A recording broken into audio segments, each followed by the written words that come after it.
Welcome back. देखिए आज हम लोग एनालिटिक ज्योमेट्री का क्वेश्चन देखेंगे जो एसएससी पीजीटी 2018 में पूछा गया था। आप देखेंगे ना तो आपको जो सिलेबस में पढ़ना है वो है आपका 2 dimensional geometry plus 3 dimensional geometry, but जो मोस्टली क्वेश्चन किया गया है वो किया गया है आपका 2 डायमेंशनल ज्योमेट्री से। आप ऐसा देखोगे, ठीक है। ओवरऑल आपका जो है यहाँ पे 13 क्वेश्चन है, जो कि एक बहुत ही अच्छा गिफ्ट है आपके लिए कि इस तरह का आप देखोगे कि इन 13 क्वेश्चन में, ठीक है, लगभग जो 7 से 8 क्वेश्चंस हैं वो आपके क्या है, वो आपके वेरी इजी हैं, काफ़ी इजी, जो आप क्लास 12 लेवल से पढ़ते आ रहे हो, ठीक है। और ये जो है आपको 12 स्टैंडर्ड का क्वेश्चन है जो आपको बिल्कुल देखते ही बन जाएगा। तो ऐसे केस में ये जो 2 डायमेंशनल ज्योमेट्री है और 3 डायमेंशनल ज्योमेट्री है, तो इसका जो बेसिक कॉन्सेप्ट है वो भी आपको बहुत ही अच्छे से होना चाहिए, राइट। बेसिक कॉन्सेप्ट के साथ साथ जो आपका रिवीजन है, ठीक है, वो भी आप बहुत अच्छे से रखिए, जो भी आपने पहले से पढ़ा हुआ है। तो मैंने सब कुछ आपके कोर्स पे लगा दिया है, मैंने 1 बाय 1 बेसिक से ही बात किया है रिवीजन लेवल पे कि आप एक बार सबको देख लो, रिवाइज कर लो, ताकि इस तरह का क्वेश्चन आपसे ना छूटे। क्लियर है जी। तो आई होप ये आपके लिए एक बड़ा सा पेपर है, ठीक है, बहुत सिंपल है लेकिन एग्जाम पॉइंट ऑफ व्यू से काफ़ी इंपॉर्टेंट है, तो इसको आप अच्छे से करके जाएंगे, ठीक है। अगर आप करना चाहते हैं तो पूरा कोर्स अपलोड है एप्लीकेशन पे, लिंक आपको डिस्क्रिप्शन में मिल जाएगा, राइट। और ऐसे भी यूट्यूब में बहुत सारे वीडियोज़ हैं, तो वहाँ से भी आपको फ़ायदा हो सकता है। अब आप देखते हैं ये जो क्वेश्चन आपको क्या है, पहला क्वेश्चन, उसमें क्या है, इक्वेशन आपको दे रखा है, बोलता है किसको रिप्रेजेंट करता है। कितना ईजी है ये, यहाँ से दिख रहा है कि x-3 का होल स्क्वायर है ये, ठीक है, प्लस यहाँ से मैं इसको y+3 का होल स्क्वायर कर सकता हूँ, राइट। तो इधर क्या बचेगा, इधर आपका आ जाएगा -2, और इसमें जो 9 हम लोगों ने यहाँ पे 9 ऐड किया, यहाँ पे तो 9 9 18, ठीक है।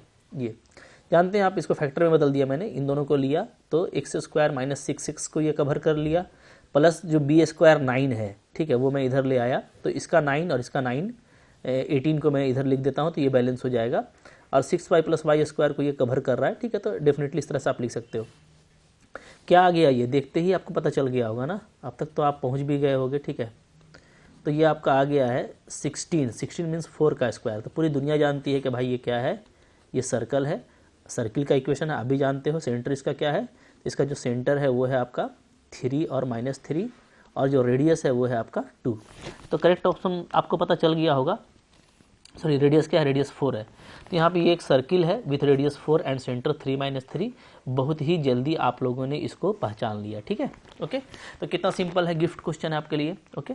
इसी तरह का क्वेश्चन है आपको, फिर देखिए यहाँ पे सेकंड क्वेश्चन हालांकि थोड़ा सा जो है इसमें डिस्प्यूट हो गया, क्योंकि शायद इसमें सही ऑप्शन इसने नहीं दिया, जिसके वजह से देखिए यहाँ पे नोट लिखा हुआ है कि इसके लिए सबको नंबर दिया गया था, ठीक है ना, क्योंकि इसमें सही ऑप्शन नहीं है तो सबको नंबर मिल गया था। ऐसे कुछ क्वेश्चन हो जाते हैं जहाँ पे मिसप्रिंट होने की वजह से सबको फ़ायदा हो जाता है, बट बहुत इजी क्वेश्चन था तो अखरा होगा, ठीक है, जिनको आता है। जैसे देखिए ये क्या है, ये आप देख रहे हो इलिप्स है। यहाँ पे आप देखोगे ना कि अगर मैं कंपेयर करूँ इसको स्टैंडर्ड इलिप्स से, तो स्टैंडर्ड इलिप्स से कंपेयर करते ही आप देखेंगे कि a² का वैल्यू 16 है और b² का वैल्यू क्या है, 49 है, राइट, ओके। तो यहाँ से हम लोग देख रहे हैं कि a का वैल्यू 4 है और b का वैल्यू क्या है, b का वैल्यू 7 है। तो डेफिनेटली b क्या है, ग्रेटर देन a है। इसका मतलब है कि जो इलिप्स है ये क्या है, ये आपका वर्टिकल इलिप्स है। ये आपने पढ़ा हुआ है, मैंने भी पढ़ा, बता दिया आपको हॉरिजॉन्टल इलिप्स और वर्टिकल इलिप्स क्या होता है, क्या डिफरेंस होता है, पूरा लेक्चर में मैंने कवर कर दिया है, आपने देखा होगा। अब देखते हैं यहाँ पे आपको लेंथ ऑफ लेटस रिक्टम पूछ रहा है, तो याद रखिएगा लेंथ ऑफ लेटस रिक्टम हम लोग जो याद करते हैं ना, याद रखिएगा 2b² a, ये होता है किसके लिए, ये होता है हॉरिजॉन्टल के लिए, ठीक है। और मैंने तरीका बताया है कि वर्टिकल के लिए कुछ करना नहीं है, स्वाइप कर देना होता है, ठीक है। तो ये होता है वर्टिकल के लिए, ओके। तो वर्टिकल के लिए ये होगा, तो यहाँ पे हम लोग क्या करेंगे, a² का वैल्यू 16 डाल दीजिए और b का वैल्यू डाल दीजिए आप 7, तो 32/7 आना चाहिए, जो यहाँ पे मेंशन नहीं है, इसी वजह से सबको नंबर मिला। बट करेक्ट ऑप्शन इज, मैं एक ऑप्शन डाल देता हूँ, ऑप्शन नंबर 5, 32/7, ये अगर होता तो ये करेक्ट ऑप्शन होता, ठीक है। एक्चुअली 2b² से इसको बनाया गया है, आप देखेंगे तो ठीक है, तो ये पॉसिबल नहीं है, इससे होगा, ठीक है। चलिए, तो ऑप्शन आपको 2b² से दे दिया था, तो ऐसा मिस्टेक हो जाता है, कोई इशू नहीं है। तो क्वेश्चन नंबर 2 भी बहुत मज़ा आया आपको, ठीक है। सिंपली फार्मूला से स्ट्रिक्टली पूछ दिया है, लेटेस्ट रेक्टम का फार्मूला आपको तो आना ही चाहिए। ये सब क्वेश्चन कभी मिस मत करना आप, हॉरिजॉन्टल का क्या होता है, वर्टिकल का क्या होता है, कैसे पता करते हैं, राइट। चलें आगे देखते हैं हम लोग। क्वेश्चन नंबर फिर क्या है, 3। 3 नंबर क्या है भाई? तो 3 नंबर अगेन एक देखिए लॉलीपॉप क्वेश्चन है, ठीक है। आपसे पूछता है कि फोकस बताइए कॉनिक का।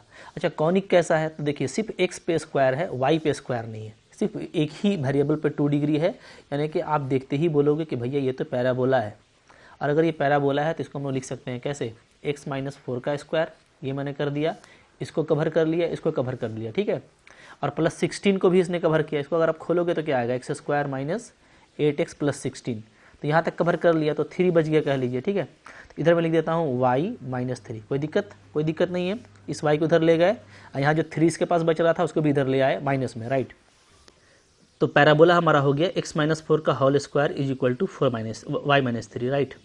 अब यहाँ पे देखिएगा तो यहाँ पे हम लोग ये देख सकते हैं कि आगे अगर मैं कोई लिखता हूँ यहाँ पे k, तो जैसे आप इसको अगर स्टैंडर्ड फॉर्म में कन्वर्ट करेंगे तो कैसे आ जाएगा? तो ये आ जाएगा x माइनस 4 का square, right, is equal to 4 into 1/4 y minus 3, ऐसे लिखेंगे। क्यों मैंने ऐसा किया? इसलिए कि देखिए फॉर्म ऐसा होता है ना, x square equal to 4ay, ऐसा फॉर्म होता है, ठीक है। और ये जो पैराबोला है आपका, अगर a आपका पॉजिटिव है, तो ये आपको इस तरह से खुलता है ऊपर की तरफ, ठीक है, ये। और फिर उसके इसमें जो फोकस होता है वो क्या होता है? वो आपका होता है 0 और a, ये आपने पढ़ा हुआ है, ठीक है। तो यहाँ पे 0 और a फोकस हो जाएगा। तो अब देखिए यहाँ पे हम लोग ये देखेंगे कि जो फोकस का फॉर्मूला इसके लिए होता है x इक्वल टू 0 और y इक्वल टू a होता है, राइट। तो यहाँ पे आपका जो x और y है वो आपका यहाँ पे शिफ्ट हो चुका है। जैसे आप देखेंगे कि यहाँ पे मेरे x के प्लेस पे क्या है? तो x माइनस 4 है, तो हम लोग लिखेंगे x minus 4 equal to 0 for this, ठीक है। और y इक्वल टू a के लिए हम लोग लिखेंगे क्या?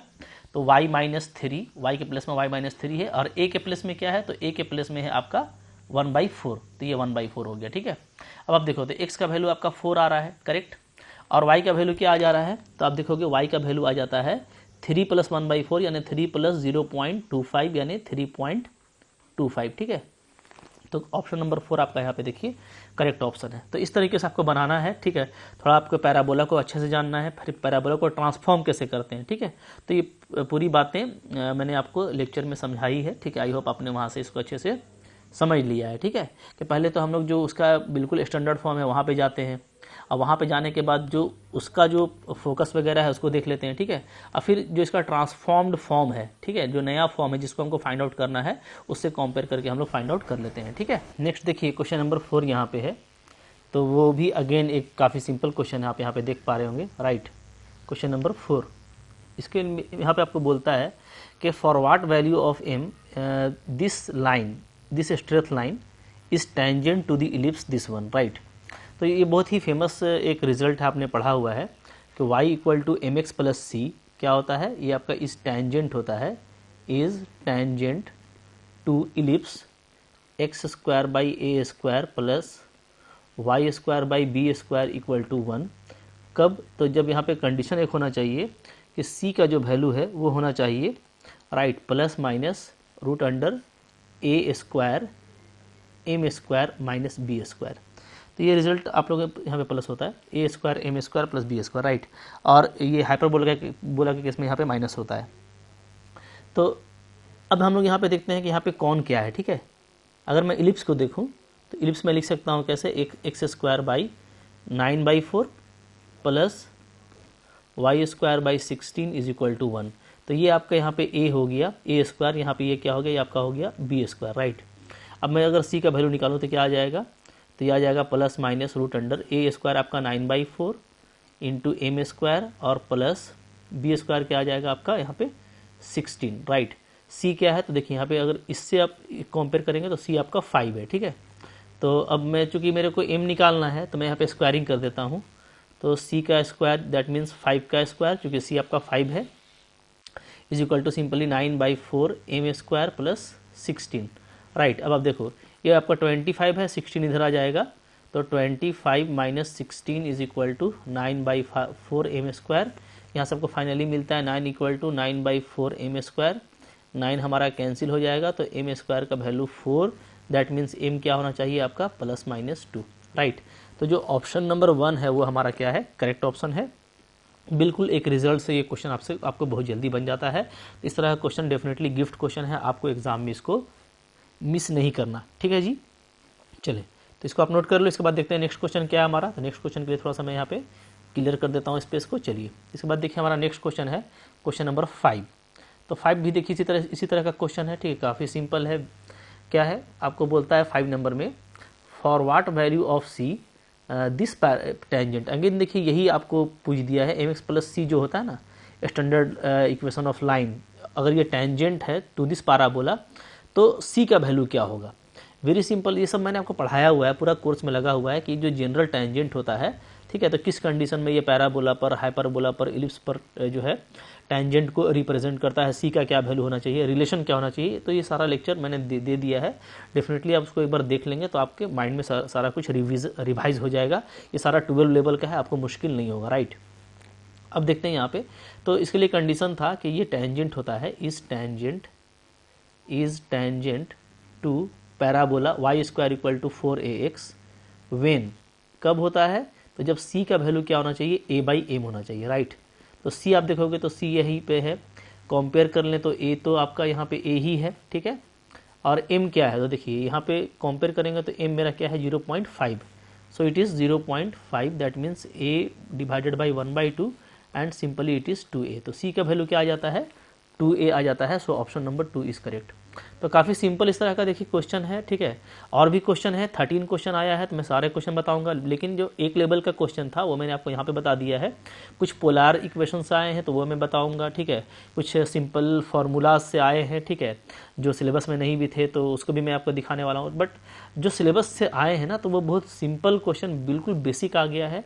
अगर इसी तरह का आता है तो आपसे छूटेगा नहीं, और इसी तरह का आएगा, चूँकि क्वेश्चन को कुछ टफ क्वेश्चन, कुछ इजी क्वेश्चन के साथ में फिनिश किया जाता है। तो इजी क्वेश्चन के लिए ये सब जो है बहुत अच्छा चैप्टर होता है, ठीक है। तो आप पढ़ के जाओ, डेफिनेटली कोर्स करना चाहते हो तो एप्लीकेशन को डाउनलोड कर लो, ठीक है, और वहाँ पे आप जाके सारे कोर्सेज कर सकते हो। और ये जो इतने सारे क्वेश्चन आ रहे हैं, डेफिनेटली आपसे वो एग्जाम में हो जाएंगे। तो आई होप आपको ये अच्छा लगा तो लाइक कीजिएगा, चैनल पर हैं सब्सक्राइब कीजिए, पढ़ते रहिए, ठीक है, और इसी तरीके से कोर्स की तैयारी करके एग्जाम को दीजिए, ठीक है। Thank you very much.